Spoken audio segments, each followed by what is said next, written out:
Huge shout out to the Mardu mob in today's video because we've got another one for you guys. We're talking about a Mardu Sacrifice build. This one's going to be a lot of fun, and normally I talk about a specific build around in a deck that we make every single day, but today there is no card that we specifically designed this deck around. Everything works very synergistically and cohesively. If I had to pick out a specific win con here, it's probably going to be the Obnixilis. It's going to do the most damage in our deck. It's a planeswalker that comes in and utilizes the sacrifice mechanic to create a copy of itself, and then we ping our opponent to death, forcing them to make discards in the late game. We've got things like the Morbid Opportunist, which takes advantage of the fact that creatures are going to be dying, which in this deck everything dies left, right, and center. We have a really cool 2-card package with Jadar and Logamos. Sorry, I had to read that name again. They both create these creatures every single turn that are going to sacrifice themselves after combat and on the end step. These creatures obviously being sacrificed is going to draw us cards off of that Morbid Opportunist, but also we can use them as fodder for things like the Obnixilis or even a Fatal Grudge. Fatal Grudge being a removal tool that we sacrifice a creature. Opponent also sacrifices a creature, and we draw a card, which is super high value. And of course we take advantage of the blitz mechanic because of the sacrificing on the end step. We've got things like Pugilist, which does have a blitz cost, and it does create us a devil too, which is fantastic because it plays into the Obnixilis pretty well.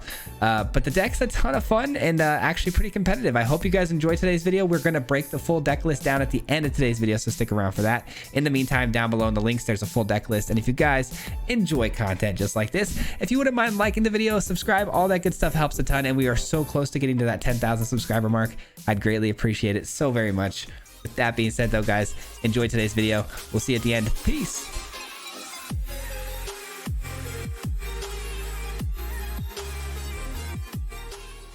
What's going on, everybody? Welcome back to another video. Today we're going to be playing some Mardu for the old Mardu mob.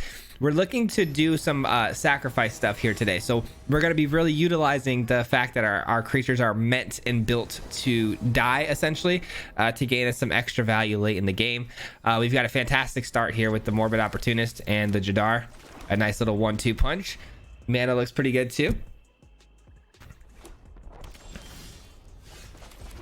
All right, we do get our white source as well. Opponent on some Rakdos. Okay, this might be some sort of Grixis mid-range build. That's actually a really good draw right there.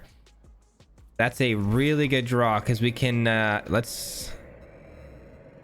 well, if I attack, this is going to at the end of combat sacrifice itself. So I think the best way we could do this is do this now and then look to attack with Jadar. That's going to maximize the amount of damage we can put through here. We could have attacked with the 2-2 and ensure the opponent would have potentially made a block, and we could have got rid of it, like so, but I don't believe they would have blocked there. That was a low value trade-off, so I think making them sacrifice their Blood Tithe Harvester there was not a bad idea.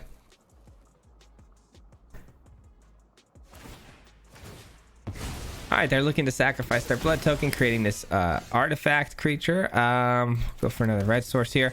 Morbid Opportunist is a fantastic card in our build here today because we're looking to take advantage of the fact that Jadar and most of our creatures are going to be, sacrificing themselves on the end step for extra value and card draw. We're getting a little flooded here. They're looking to maybe kill the Morbid Opportunist, or looks like they may be going for the Jadar. They're not sure, it looks like. Either way, I've got to make a decision here on whether or not I want to play the Pugilist out as a a blitz or non-blitzed.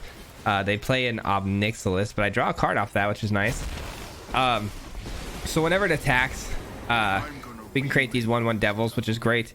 I think blitzing it is really the play here, just because we can throw it in with haste and look to hopefully kill some of these obs.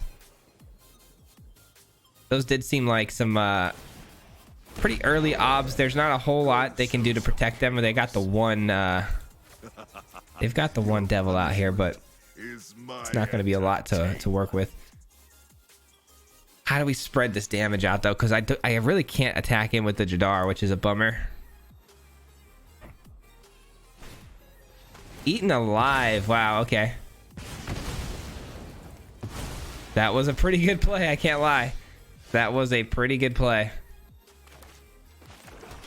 All right, we're definitely gonna blitz this in though,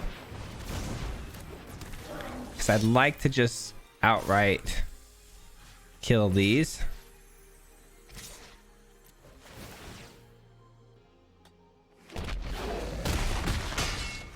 All right, we're looking to draw another card again, and then we do have no way out. So, excuse me, I am getting over sickness. If my voice cracks or something like that, it's because I got these sinus things going on. I was very sick, but I'm feeling a little better today. But if the opponent plays out something big here and they're left with 1 or 2 cards in hand, no way out feels like it's a pretty good option here.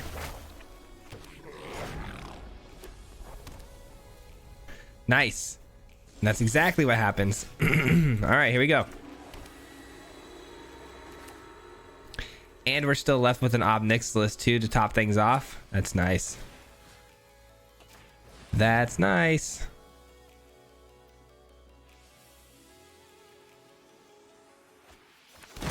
Beautiful.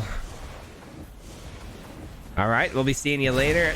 I'm telling you guys, the synergies in this deck are actually surprising me, even though I'm the one who built the deck. Sometimes I'm like, wow, like this deck actually flows really hard together. Like the synergies are just insane. And now we've got a devil already on the field, so we're gaining that life, and we're able to just go right into these pluses here.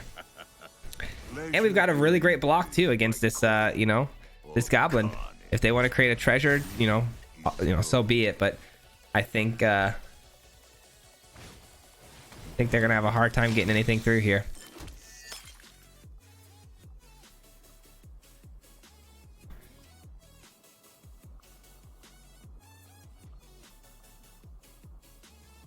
Got another pugilist in hand too, which is great.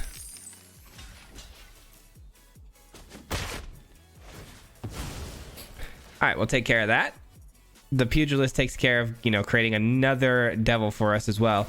We've also got hungry for more. I mean, if we find a Kaya, that would be pretty sweet. I mean, doubling up the token seems like a pretty fun thing. Oh, that's also not bad. That's also not bad at all. Let's send this through and see what they want to do with this information, because if we attack in here, there's a chance they could block this with the Blood Tithe Harvester. I highly doubt it though. They may trade with the construct, but they're still taking 2. So I mean, there's a lot of things that can happen here. Either way, we're going to be able to clear the field here if they don't block, or if they do block.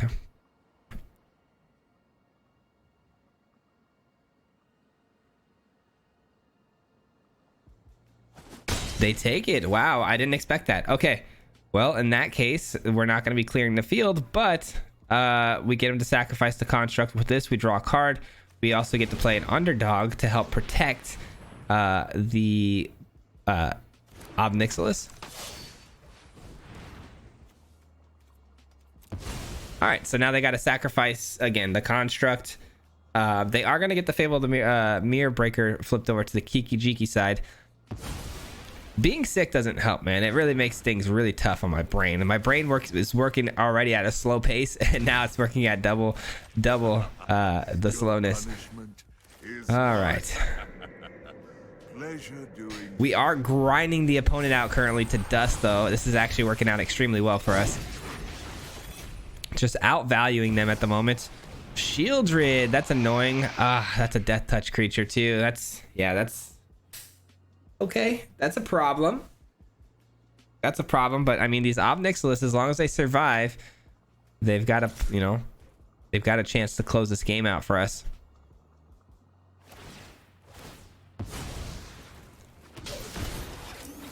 All right, we'll definitely take care of that Blood Tithe Harvester. Another land. Yikes, man. All right. Let's just hit them for 2/2. And you lose. 4/4 body. Yeah, I don't know what to do here. Okay. I think we have to get this out, right? We have to get this out, and then there's no reason to play out the Hungry for More here. It just runs into a brick wall of a Shieldred. So we pass the turn, and then we look to just block a construct. I mean, we're gonna have to let the Shieldred get through, but It all depends on where the Shieldred takes their attack, right? I mean, they're going to try to hit the Ob Nixilis, I would imagine. And they also have a Reflection of Kiki-Jiki. I mean, a Path to Peril would be really, really nice off the top of our deck right about now. Our draws have been pretty bad in the late part of this game. We've getting pretty flooded here, which is unfortunate.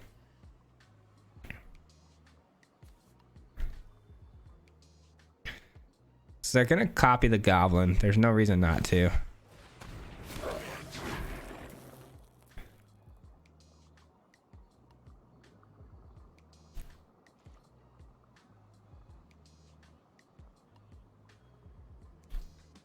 Got something in my teeth. Dang it.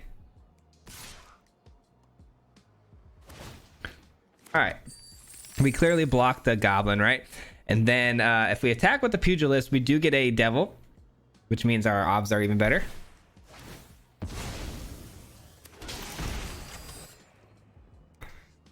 All right.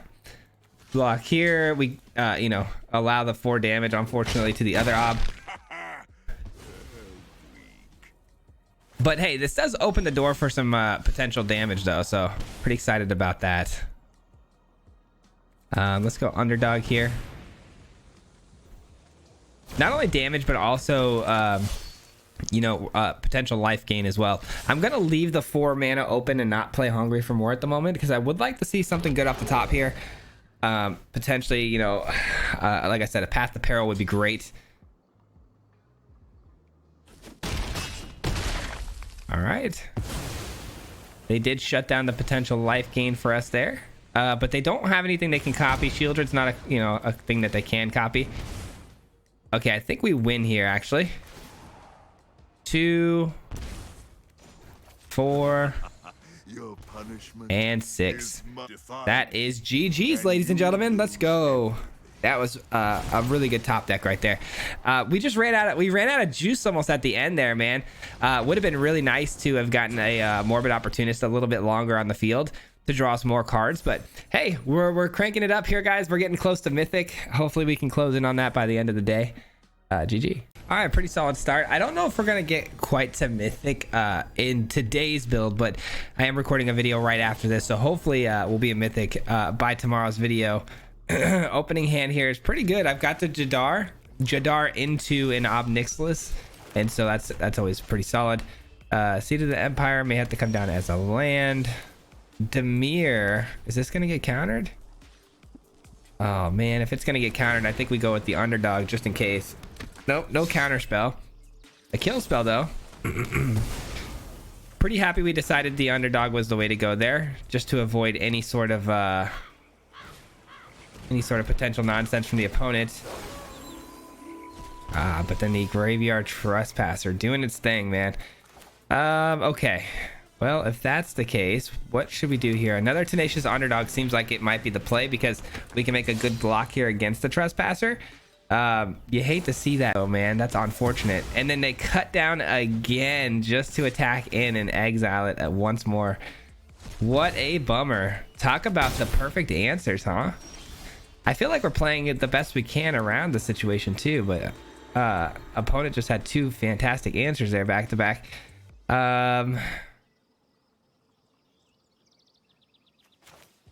You hate to see it, but it is something that could viably block the Graveyard Trespasser and kill it. So this may slow them down a bit here. I am going to go also with the Jadar. That way we have something to sack to the Ob Nixilis next turn.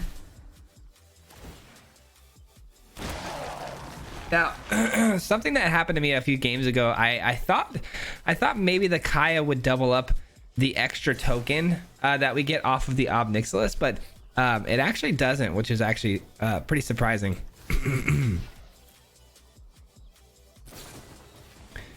All right, so there was no point for them to attack there. That seemed pretty strange.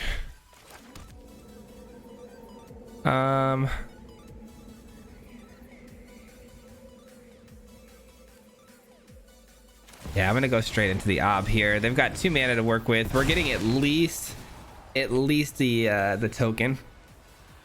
Like I said, would love to have gotten Dakaya down first and copy, but it doesn't actually, for whatever reason, apply to the Ob Nixilis, for whatever reason that is. Anyways, opponent scooped it up. They wanted no more of that nonsense, so I don't blame them. They were running out of value there with the lands, but GG's, on to the next one. All right, that was a pretty solid game. The opponent, I mean, they had a lot of really great answers early there. I was a little nervous, I can't lie. I thought we were going to get blown out completely, but they ran out of juice, thank goodness. Okay, we've got some good cards here. I just don't have you know, any sort of draw engines, which is fine, I suppose. It's not, you know, the end of the world, but hopefully we'll draw into something. But yeah, let's put the pressure on early. Looks like it could be mono black potentially. Put the pressure on fast and early here. Infernal Grasp, at least they're taking some damage for that. I don't mind that at all. And go right into the Hand of Hatred. This thing is pretty sweet, man. It creates you know, some damage out of the gate, you know, two haste here. So love that. And acts very similar to, you know, the Jadar for us, because it's going to create that value every turn. Looks like they're going to -2 though, I would imagine. Yep. And then we just play out the second one here and sort of rinse repeat, or we can play out the Tenacious Underdog. I think I like the Hand of Hatred though, because it forces the opponent to have to, you know, make some sort of reactive play, spend their resources to get rid of it. The Underdog would have gotten rid of itself. Obviously we draw a card, which is fantastic, but I think this is a little bit better. All right, let's see if we can kill this Shieldred here.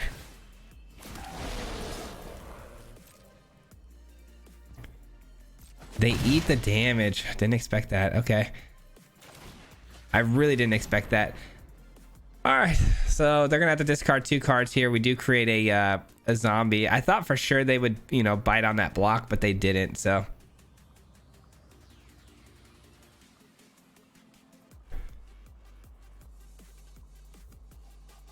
that was unfortunately my mistake. I truly believe that we were gonna be able to do something there. The opponent back up to 16. They're gonna gain life pretty relentlessly with that Shieldred, unfortunately. We might be able to bait them into blocking if I play out the Kaya maybe, and I don't know. Okay, I didn't expect that. This is it's an unfortunate byproduct of what has to happen. We're gonna lose something pretty good here, but it's totally worth it, honestly. The Shieldred is just too much of a problem to have to deal with. Ah, let's go. That's huge. That's huge. We're right back in the game as far as our life total goes. We're back in the lead here.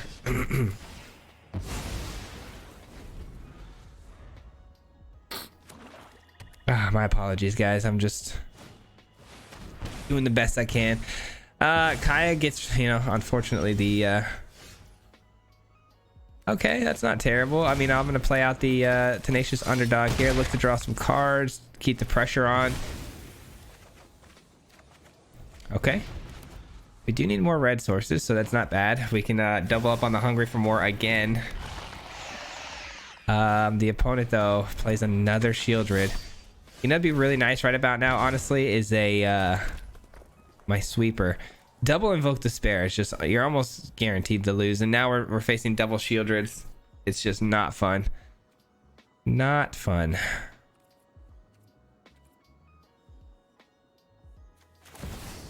All right, let's put the pressure on, I guess. It also keeps the pressure off of us a little bit here, just because the opponent's gonna have to attack the Kaya here. So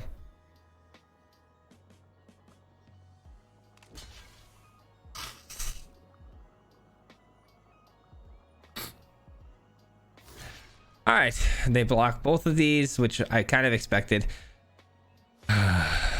Oh, they leave the Underdog back. Okay, so they're gonna take 3. We gain, you know, the 6 life. And now they're gonna send the Shieldred at the face, which is unfortunate.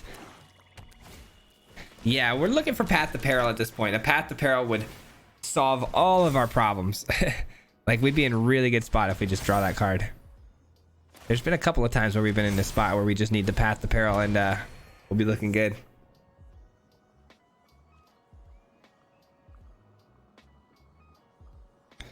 We do have 3 copies. You never know. 6% chance. Yeah, it's not very high odds, is it? I don't deserve this. Well, unfortunately, mono black looks like it's gonna get us here. Yep, that's definitely gonna be the end of the rope for us, unless we get super lucky here. I mean, 4, 5, 6, 7, 8, 9, 10, 11. Yeah, we're just dead here. I guess we could chump block something with Jadar, which is helpful. So it's got to be Path to Peril or we lose. That's pretty much it. Straight up. Straight up. And what is it? Wow. Okay, we actually drew it. We actually drew it. So if we play out the Jadar and we block 4, 5, 6, 7. We still lose. We still lose. I could have played it there and killed the Evolved Sleeper and the Tenacious Underdog, but that wouldn't have been enough because we take 4 from the, the Shieldred, and then from there we take another 2. I know it puts us a 2 and gives us an extra turn, but it's very unlikely that we win no matter which way we spin this. But playing out the Jadar there was a mistake. We probably should have just Path the Peril for the little amount of destroying all 2 mana creatures. It's all good. It's all good. When I win. Okay, so there you go. So if I would have done that, they would have Liliana plus, and yeah, Jadar would have been gone. All right, fun stuff. Super unfortunate. It is what it is though. We got hit with double Invoke Despairs and double Shieldreds. That's gonna happen, It's gonna happen. That's just a value train for them right there. So GG. All right. Mono black, man. Still very powerful. Still very powerful. I know the currently while I'm recording this, the World Championships are happening, and I've seen a lot of Esper going on, man. Esper seems like it's gonna be the top dog until those new cards come out. Which honestly, they got even more tools to add to blue, so I'm sure blue's gonna be just as strong. Opening hand here, guys, is scary. This is actually so good if we find a swamp. Am I gonna roll the dice on a swamp here, guys? I am. I'm gonna roll it. I'm gonna roll the dice. I've always been one to roll the dice. It looks like we might be up against Esper. Uh-oh. Come on, swamp. Right off the top. This hand is actually really good if we do find that swamp, though. Because we got ourselves a turn 2 Jadar into some Fatal Grudge stuff. Nice. Let's go. We're in it. I wish we would have gone first, though. Now I'm just getting greedy, but I would have loved to have gone first against this opponent. They would have lost this Firebrand on turn 2. Now they're going to have options.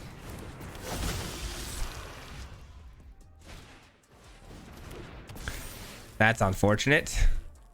Target creature can't block this turn, and whenever this attacks too, I can't block. So fun. That's not bad. That's not bad.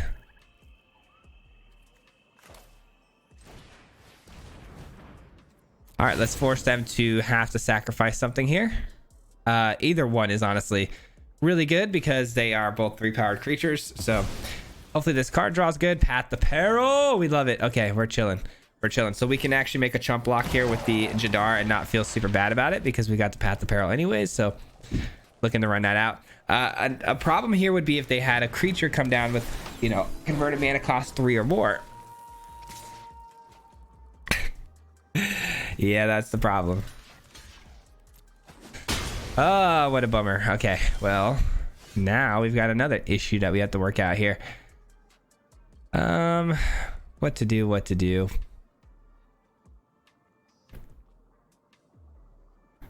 I think what I'm going to do here is I'm going to actually just use the Seat of the Empire to kill the Reckless Stormseeker.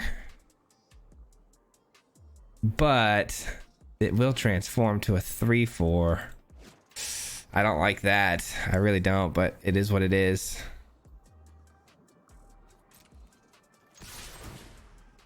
Hopefully they block this. That'd be great. Let's go. That makes my life so much easier. Holy. Holy. All right, Stormseeker gone.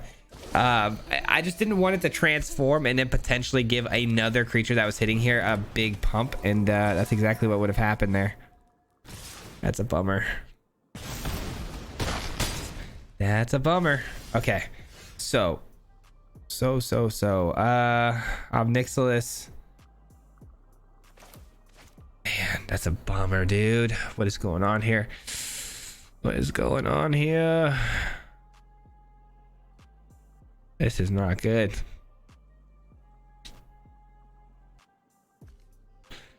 A 1/3 body. Man. Just a nightmare. I guess we passed the peril here. Just get rid of the Blood-Tide Adversary, or the Blood Harvester. We take the 5. We're rolling the dice here a little bit. There's a land. That's actually huge. It's actually really huge. So if I gain 3 here, create a devil, gain another 2, that puts me at 5, and I have a blocker. But now we're rolling the dice on whether or not the opponent's going to have removal for the devil to deal the damage to my face. But I like that over doubling the Hungry for More. Yeah, I'm going to go for this. I could have doubled the Hungry for More for a guaranteed 6, but that still doesn't exactly solve the issue too much. I mean, it puts us within, it gives us an extra turn. This is a little bit more of a risky play than just going for the Kaya and doubling here. But I do like my chances of the devil maybe surviving 1 turn and allowing us a second chance at life here. Here we go. Oh, okay, that's fine. That's fine. That's fine. I still get the block off here, so that's good. I still get the block. That's huge. That's huge. All right. I still want to see 1 more land here. 1 more land would be great because then I could double up the Hungry for More this turn. That was a nuisance of a card, huh?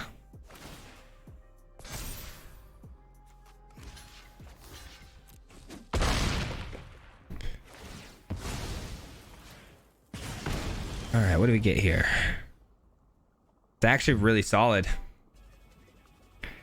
That's actually really solid.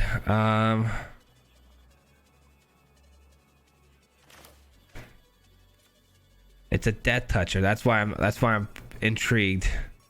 I think we create a devil for sure because that's just is what it is.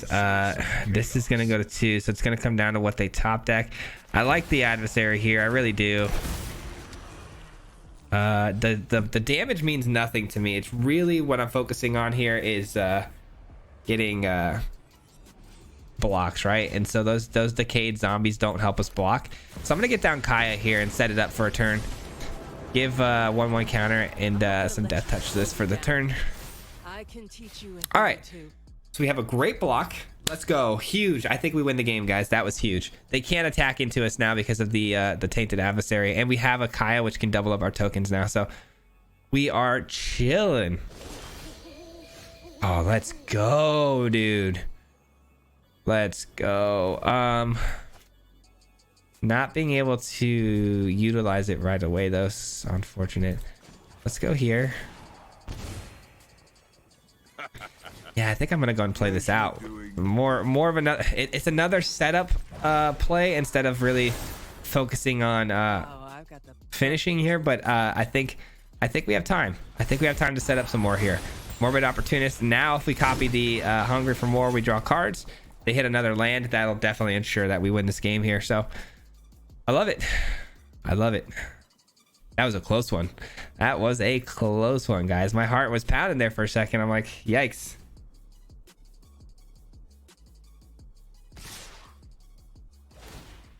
All right, they send it. They do send it. We kill you. We kill you. We draw some cards.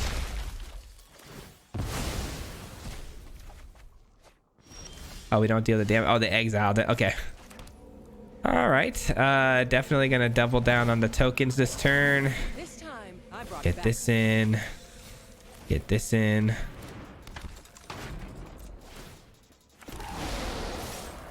2, 4, 5, 6, 7, 8, 9, 10, 11. So close, right? 6, 7, 8, 9, 10, 11. Yeah, that was pretty close. Oh, actually, we do finish the game with Ob. I didn't trigger Ob yet. Okay, that would have been lethal. Yeah, I was counting it up. Sorry, it seemed like I was slow rolling them, which feels bad. I didn't mean to do that. I just wanted to make sure we had lethal there and did that the right way, because I didn't want to send the Opportunist in as an attacker if we didn't have lethal, but the Ob was sitting here ready to trigger as well. So, GG. Man, if I could just draw into a Morbid Opportunist right away in the opening hand, we're in really good shape. That's the one card I would really love to see every time in the opening hand. And hopefully we're not going against someone who's running a ton of removal, you know? Nice, we get it. This is beautiful. If I can just make sure to find that third land, we're chilling. Okay, that's a bad sign. Come on, game, you got this. You got this. One land. Uh-oh. Uh-oh. Can we do it?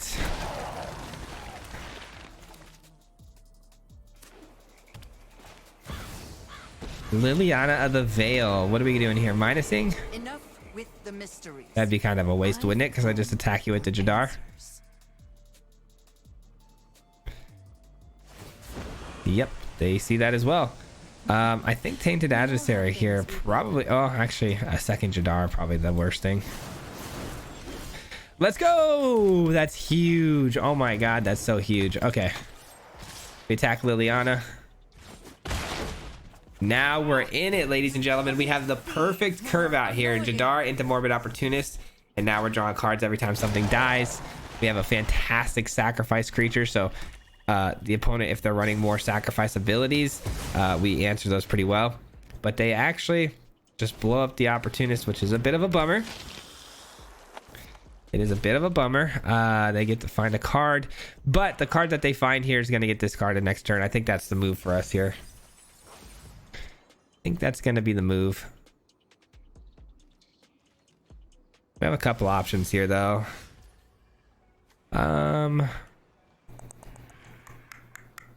What to do? Do we attack in both of these here? Use the Seat of the Empire? I don't like that they got a little bit of a selection there off the top, so I feel like the no way out is almost like has to happen here. But if I go that route, then Liliana survives. Is that a big deal, though? Is that a problem? Not really, right? Not really. Well, it is kind of a problem because then they just play their card and then they have no reason not to discard. Excuse me, guys. All right, I think it's this. I don't know. There's really no right answer here. I don't think we have an ideal situation brewing here, but we do get two attackers in here. So Liliana does die. I feel like that is very important to have to kill the Liliana.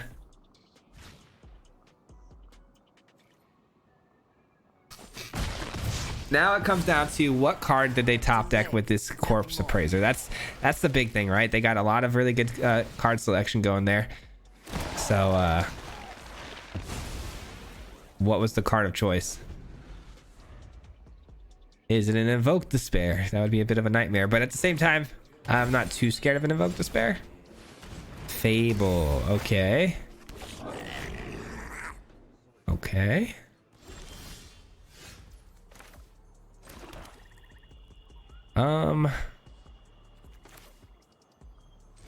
No Way Out still seems like a pretty solid play here. Let's go. We did hit an Invoke Despair. That's clutch. Okay, now we send this, and then the opponent might make a block with the Goblin. And if they do, that'd be fantastic because then I can get rid of the Corpse Appraiser, but I highly doubt that's going to be the case. Yeah, I didn't think so. That's a bummer. All right, well, we're gonna go this route then, see what they want to kill here. I hate that they have a choice though. I would have loved to gotten rid of both of them here, but if they take out the Goblin, great. If they take out the Corpse Appraiser, that's less power. So I guess either way here is not terrible. They thought about crewing there for a second, which would have been a bit of a mistake in my opinion. You don't want to get rid of the Reckless Bankbuster. I feel like we're gonna outvalue them here depending on their top deck. If it's like, yeah, thank goodness it was that, because I'm like, if they get something massive that would suck. But I feel pretty confident where we're sitting at right now. All right, we're gonna play the Morbid Opportunist. We're going to Fatal Grudge this, which is gonna force them to sack a goblin, and then from there we draw 2 cards. A lot of value to be had in this deck, man. Like, just drawing cards like crazy. As long as we're sacking creatures, we're drawing cards, man. It's nice.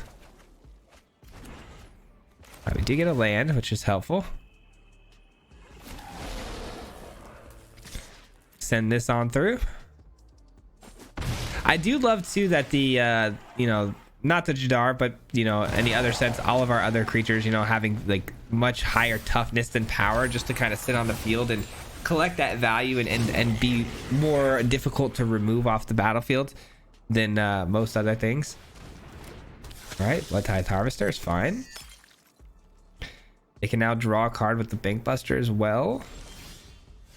Ooh, I like that.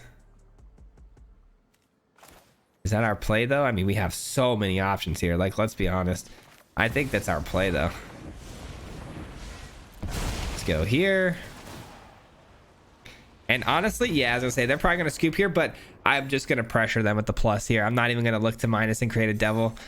We have ability to create a devil with the Pugilist the next turn, so I was just going to pressure them with the 2 damage each. But they didn't want to see any more. We were going to draw a card with the Opportunist and everything, so GG's. All right, looks like we have time for one more game. One more game. Shout out to my Planeswalker jersey, huh? Check this thing out.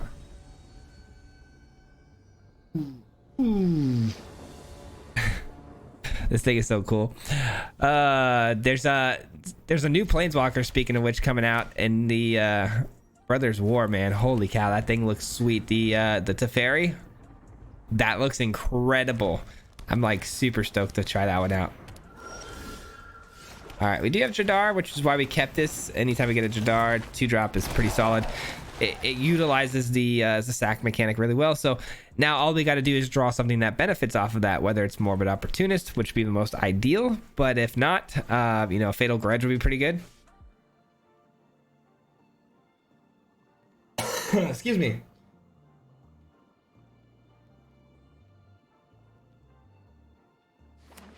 I hate being sick. It's the worst. It is the worst. All right, that's a bit of a problem, I can't lie, but it makes our Fatal Grudge even better if we find it. No blocks.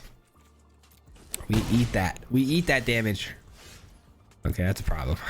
That is a problem. But we do have the Tenacious Underdog now to make a block, so it is what it is. I guess, which is more of a reason why we should have attacked with Jadar there too, but yes, I rushed that attack a bit too soon.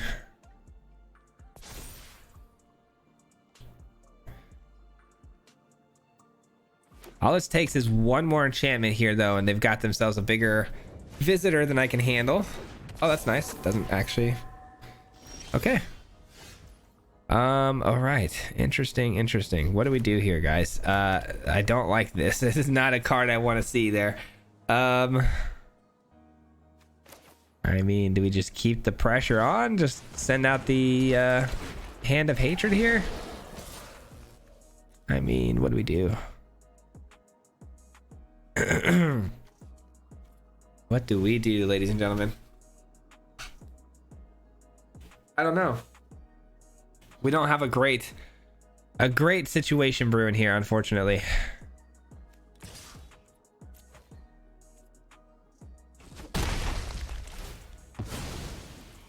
I didn't want them gaining that 3 life, which is why we didn't send the zombie or the elemental. It's an elemental, right?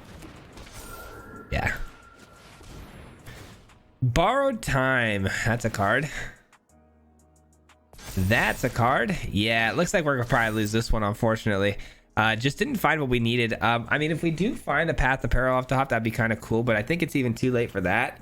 And then also Fatal Grudge is a little too late for that as well, because they've already got such a wide board rune here. They could just sack their visitor in place of the Catilda.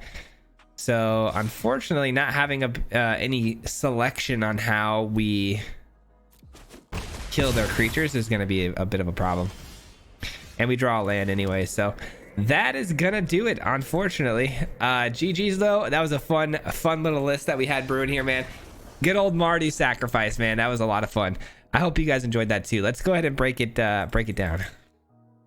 That is going to conclude today's gameplay portion of the video. We are going to break the deck down and talk about it in full, but before I do so, I wanted to give a huge shout out to everyone who made it this far into the video. I do appreciate you for that, because it means a lot with the YouTube algorithm when you stick around this long, so thank you for that.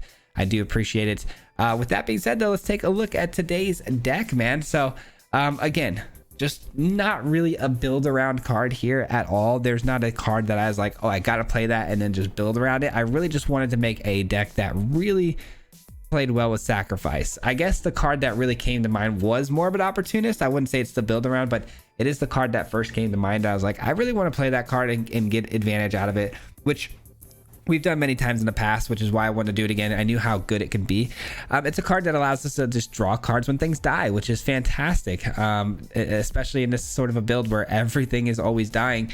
And of course, when you have the Morbid Opportunist, one of the cards comes to mind, Jadar, as a must-have in the deck, because these zombies you can keep freely attacking in with no matter what sort of battlefield presence your opponent may have on the other end. These zombies are going to die, and then they're going to allow us to draw the card, and then they've replenished themselves, which is really, really good. And I noticed that you know, the Logomos had the same sort of mechanic here with this Trample Haste Elemental, and both of these, you know, the Logomos and Jadar, you know, doing sort of the same thing where we can create these creatures, they die, they replenish themselves. It works really, really well with the Morbid Opportunist. We can also use those creatures that they create as fodder for things like Ob Nixilis, where we can then, you know, sacrifice one of those tokens that we know we're going to get back anyways to create a double copy of the Ob Nixilis. Now, I'm going to be honest with you guys. I did throw in the Kaya as a way to double up on the Ob Nixilis tokens as well as the other tokens in our deck, but I've tried that combo and it didn't actually work, which is pretty surprising. I thought for sure we'd get a double copy of Ob Nixilis, but Kaya did not actually create us a copy, which is kind of strange. But Kaya is in the build and it still makes a lot of sense because of the fact that we create tokens off of Logomos and Jadar, but also because we create tokens off of Tainted Adversary and Hungry for More and No Way Out. So there's tokens being generated all over the place here. Also the Devils as well. So there's still, it makes perfect sense for this to be in the deck. It's just a little bit more of a win more at this point because it doesn't actually do what I wanted it to do, which is a bit of a bummer. But Hungry for More is really where you're going to get your money's worth with the Kaya. If you can double up on the Hungry for More and get, you know, 6 life gain a turn, it's definitely worth it. Again, Hungry for More though, another great card because it works perfectly with the Opportunist. It sacks itself, and then also you can use it to use things like Fatal Grudge for cheap, and then also Ob Nixilis. I mean, it only takes 2 mana to get one of these tokens down, get immediate advantage off of it, and then obviously utilize it later for some sort of tool. And of course, a couple Blitz creatures just to top things off because, you know, Blitz, they do sacrifice themselves on the end step, which does, again, work in that sort of field with the Morbid Opportunist. And then Path to Peril was a good sweeper of choice because it is in the colors of Mardu and it's one of the more powerful sweepers. It does cost quite a bit though to play out, so keep that in mind if you're going to be using it. Obviously the 3 mana to sweep the small things, pretty darn good if you're against mono red. Outside of that though, you know, you're gonna have to pay that cleave cost, but ideally the deck worked out pretty well. I enjoyed it a lot. I hope you guys did as well. We do actually make a push to Mythic this next couple of videos, so keep an eye out on that. I believe tomorrow's video is the video where we actually make our way to Mythic, and then we play a little bit of Naya in Mythic, which I just finished that video. So a good week of videos coming up here, guys. I hope you enjoyed this one, and I hope you guys tune in tomorrow for the next one, of course. Before I get out of here though, as always, a huge shout out goes to the Mardu Mob. If you guys don't know, the Mardu Mob is the membership program here on the channel, and I want to give a shout out as always to them for being part of the you know, community and helping support the channel through their monthly memberships. It helps a ton with keeping the lights on, quote unquote, on the channel. So thank you so much for that. I do appreciate it. Your support means everything to me, and I got to give you guys a huge shout out, of course, at the end of every video. But with that being said, guys, that'll conclude today's video. We'll see you back here again tomorrow for another one. Until next time, peace. Hit him 3 times like a hat trick. The name is Fizzy, no Patrick. If you play him, then it's tragic. Hit him with the mythic, yeah, that's magic. MTG, that's what you'll see if you like and subscribe. With the upload, man. Man, all of the time. Coming with the best decks, this is the meta. This ain't cheap.